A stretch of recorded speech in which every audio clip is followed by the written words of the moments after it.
All right, hello everybody, this is Mr. Wilson here. If you just happen to find this video on YouTube, my name is Mr. Wilson. I'm a photography teacher in Arizona, and because of the pandemic, we're doing online classes, so I'm putting my videos on YouTube. In any case, for today's video, first I want to start off with the cell phone tripods that everybody's made. First things, way more of you have a real tripod that you bought than I thought would have them. So you guys are all prepared there. But I saw a lot of really cool DIY tripod ideas. I'm gonna put them up right there. They're really cool. They kind of fell into two categories of what I saw, made of cardboard and then made of a plastic cup where you cut out a slot in the plastic cup and then you can put the cell phone in it. This one was the best one that I saw. It had rocks in the bottom and that would make it more stable, and just with the size of the cup you could either put it in like this to get a landscape photo or put the phone in like this to get a portrait, and it looked probably the most stable. Whoever made that, let me know how it works out, and everybody else, let me know how yours worked out as well. If it worked out well, if it didn't work out, just let me know, and we can figure out what the best one is. So for today, I thought we would go over different types of cameras throughout history by going through my vintage camera collection. So we're going to cover some major types of cameras that have been found throughout history and today, why they were popular, and then I can show you my vintage camera collection. The funny thing about this is the vast majority of them were given to me by people. I don't know why people would give me their stuff. They're like, oh, you like photography? Do you want a free camera? I'm like, why not? So I've amassed this camera collection of cameras, and I think I've only paid for 2 of them. Fine by me. Anyways, let's get going. The first ones that we have up are folding cameras, and this is my Kodak folding camera. It's a Junior 6 version 3 or something like that. I'll put the real name down below. It's a folding camera. It pops out like this. And folding cameras started around the 1860s, but this is from the 1940s. So you can see this type of camera model, very popular for a long time. And it was popular because it folded up into something small. It's a little, there we go. You're gonna notice a trend throughout photography of people that want good quality images, and they don't want to lug a big camera around. So they want something small. You're gonna notice a lot. So the camera part has a bellows, this part here, and brings the lens out to the proper distance away from the film so you could take a picture. And then it has this little viewfinder here that flips up, and it's not even looking through the lens like SLR camera that we have in class. It's just sort of an approximation of what you're going to get through the lens here. It's not actually what you're going to get through the lens. It's just a little viewfinder that pops up like here. But this, as said, this was a very popular camera model for almost a century. Pretty cool. This is the Kodak one I have. And the other one I have, you're going to notice the size difference here. Look at that. This is a Balda net. And this is a German camera, and it's the only one German camera that I have, but it has a really cool bellows. It just kind of, this one. This car flips out. Pretty cool. Never used it. These are the 2 that I paid for. And I paid $2.50 at Goodwill. Can't beat that. So the next type of camera that we're going to go up to is the box camera. We talked about this earlier in the year when we did history of photography, and this is my Kodak Brownie box camera. This one's actually from the 1940s, but the Kodak Brownies started up around the turn of the century, and they were well known because they were super easy to operate and they're preloaded with film. So you would get this, shoot your film, send the whole thing back, and you would get your pictures, after they're done being developed. Super easy system, so it made it available to the masses. So this particular one, it's not from turn of the century. It's about the same age as this one. So you can see that people had different types of needs for cameras even back then. So people would choose what was most important to them about a camera and get the camera that they needed for that. So this one here has two viewfinders, one right here. And if you wanted to take a landscape, you'd literally just flip the camera right here and then there's another viewfinder. This little knob here does exposure, rolls the film up to the next exposure, and that's about it. It has a little handle, but other than that, it's just a box, like a box camera. That's it. Next one that I have is a TLR, twin lens reflex. This one right here. This is my Kodak Duoflex 2. And this one's really cool because you'd flip this up here and you would look down here, the mirror would go through the side and project the image. And you see it's twin lens reflex. There's two lenses here. This top one here is for the viewfinder, and this one here actually exposes the film. So again, with this one, you don't actually see the 100% the exact image that you're going to take. It's just a little bit of an approximation so that you can get your framing and composition correct. This was also very easy to use, very rugged, and these twin lens reflex cameras are really well known because the viewfinder here is quite big. So you can just have it down here and look at it, and people don't necessarily think that you're taking a photo of them. Like if I got this big old camera here, it's like, you know your photo's being taken of you. And that can be a little off-putting, so this type of one is a little bit more discreet. Side note, while in quarantine, I watched this I watched this movie on Netflix called Bokeh, which I thought was going to be something photography related. No, it was not photography related at all. I know this is a tangent, but we're going on it. This movie Bokeh, it was some artsy-fartsy indie film about this young 20-something hipster couple. What's the difference between a hipster and what are you? Hipsters wear tighter jeans. These are fairly loose. They're not really skinnies. I mean, look. A hipster, it would have been like ridiculous, and they'd be like using a MacBook right now or something. Am I a hipster? Who went to Iceland for vacation, and then some apocalyptic event happened and there were only 2 humans left on the planet. The guy, even after that, he had this twin lens reflex camera with him, and he was just taking photos. It's like, there's nowhere to develop this film, dude. Why are you taking these pictures with these? It's like total hipster. And even though there were no one left on the face of the earth except for these 2 people, they still went and saw all the beautiful sights of Iceland. I'm like, I would be thinking, if I was the only person left on the planet like that, I would be thinking, I need to have a long-term source of food, I need to have a long-term source of water, and I need to have shelter for the winter. And guess what? It does get cold in Iceland in the winter. And they weren't doing any of that. I mean, they took someone's apartment, but it's like, really? Is that going to be well insulated for the winter? I don't think so. That whole movie was really just, like, it went nowhere.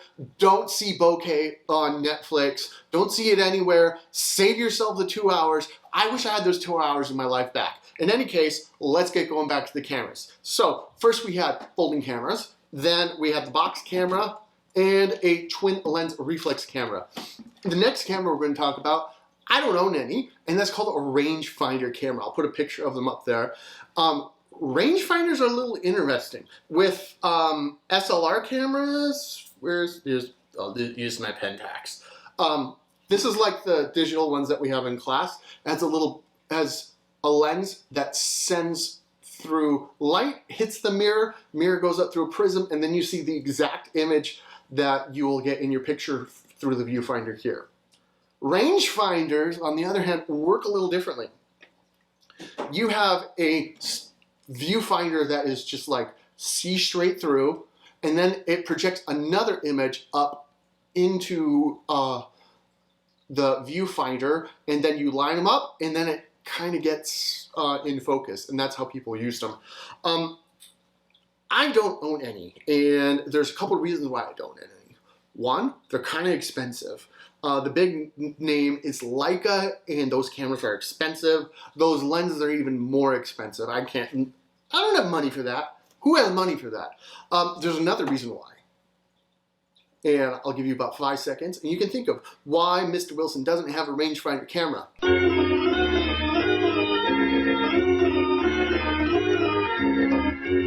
I don't have a rangefinder camera because rangefinder cameras are designed with a viewfinder on the left side of the camera, so you can hold it up to your right eye, and then that's really cool because then it like doesn't cover your nose and you can see the image.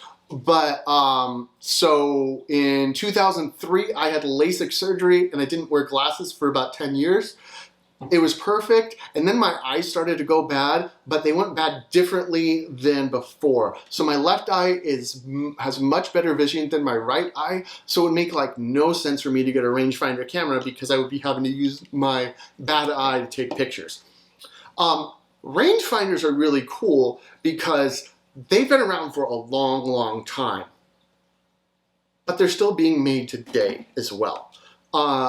Fuji makes a line of rangefinder cameras that are digital, and I think they're really cool. So if you are looking for extra credit in this class, I'm going to have an extra credit assignment online. I'd like you to write a little report for me on the history and impact of rangefinder cameras. Do a little research, learn about them, and then we can let the class know about rangefinders. Alrighty, up next we have the SLR cameras, which is by far the largest collection that I have. I got this one here. The ones that I all have are like from the 70s and early 80s. The oldest, where's the oldest one? This is the oldest one I have, my Olympus OM1. This one is probably the smallest one that I have. Takes 35mm film, and it has this really cool 50mm f1.8 lens on there. I want to try it out on my mirrorless camera sometime. I just need to get an adapter. These work very, very similarly to the digital SLR cameras that we have in class. And that is, it's a single lens reflex. Light goes through the lens, hits the mirror, goes through the prism, bounces through here. One lens, do everything, single lens reflex. Except for that, the cameras that we have in class have a digital sensor instead of film. They function pretty much the same. This one came out in the early 70s. Like I said, it's the oldest one that I have. Then most of the other ones I have are from like the late 70s, early 80s. I then have my Pentax ME Super. My friend Lauren gave this to me with like 5 different lenses, and I'm like in a bag, like, please just take them from me. I'm like, okay, I'll take it off your hands. Not a problem. Then I have a Mamiya ZE Quartz, which I know nothing about, but a friend gave it to me for free. Why not? I've never used it. It just kind of sits on the shelf, but it's cool. It's black. One cool thing about this one that not all the other cameras have, I don't know if you can see it on there, it has a little box in here. And so in film days, you would either have 24 pictures or 36 pictures per roll, and you didn't change it out until the roll was finished. So it came in these little cardboard boxes, and you cut it out and put a little bit into this square here so you could remember what film you had in there. I think that's pretty cool. Mamiya is generally known for their big medium format cameras, a medium format being bigger than 35mm film. But I don't have a medium format one. What else do I got here? I got 2 Minoltas. This is a Minolta X370 and a Minolta XG1. They're so similar, but yeah, I don't really use them. Apparently, these are some really cool lenses to adapt to newer cameras, so I'm going to check them out. And the last one that I have is a Canon AE1. This was a very important camera historically because it was so prolific. Like, good price point, everybody bought them, very ubiquitous. They were everywhere. So chances are that if you see photos from like the late 70s, early 80s, it might have just been taken with this. And then we're going to move on to the next camera in my line. And this one I bought, but I don't remember how much I paid for it. This was the very first camera that I ever owned. And this is from like the, let's see, what was this? Canon Rebel XS. I have no idea what that means. Film camera, I think it's like mid-late 80s, something like that. I'll find out and put it down below. But yeah, this was my first camera. I got this when I was like 16 because I just wanted to get into photography. Came with this zoom lens, 35 to 80 millimeters, variable aperture, very soft lens. It's not a good lens, but you know what? I didn't know anything better, and I learned a whole lot of good stuff on this camera, and so I still have it. Next camera up, we're going to move to new cameras and the future of photography. Photography is moving away from digital SLRs, where you have that mirror that flips up and down and puts light to prisms, and we're moving to mirrorless cameras. Mirrorless cameras are really cool. Right now, I can guarantee you everybody has a mirrorless camera, because cameras on your phone are mirrorless cameras. There's no mirror that flips up and down. It's a digital camera, hence it's a mirrorless camera. But what makes these cameras interesting is they have sensors just sized the same as their counterparts.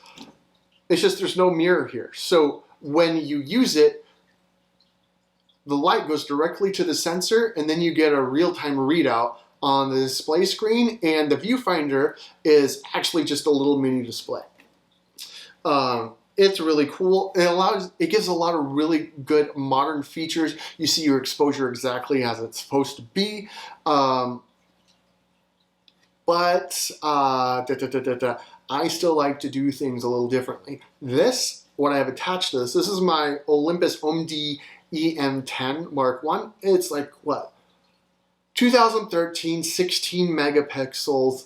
But what's really cool about this is I got a little adapter for this lens, so I can attach this right on here. And it's not made for this camera. So this is really cool here. This is a closed caption TV lens. It's supposed to go on cameras for closed caption TV, like if you see the TV security cameras in a convenience store or in a shopping mall or something like that. That might just be this right here. It was like 30 bucks. It's a 35 millimeter f1.7 lens.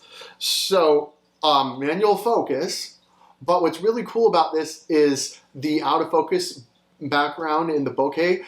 It can get this like swirly effect to it. I also have another lens here. This I got for I think like $250 as well. This is a Canon 50 millimeter f1.8 from the 70s. This thing's heavy, it's chunky, it's made out of metal. And I think I mentioned this in a previous video, but I just love shooting with this lens on my camera. So with this adapter, it puts the right space in between this old vintage lens and the sensor so that you can focus correctly and get the image projected onto the sensor correctly. So I can use this old lens on a new camera. I think it's really, really awesome. So that's about it for my camera collection. As I said, I'll put an extra credit assignment on there. If you want to do extra credit, bump your grade up, do a report for me on rangefinder cameras. I think that's about it. I hope everybody has a great week and have a good one. Bye-bye.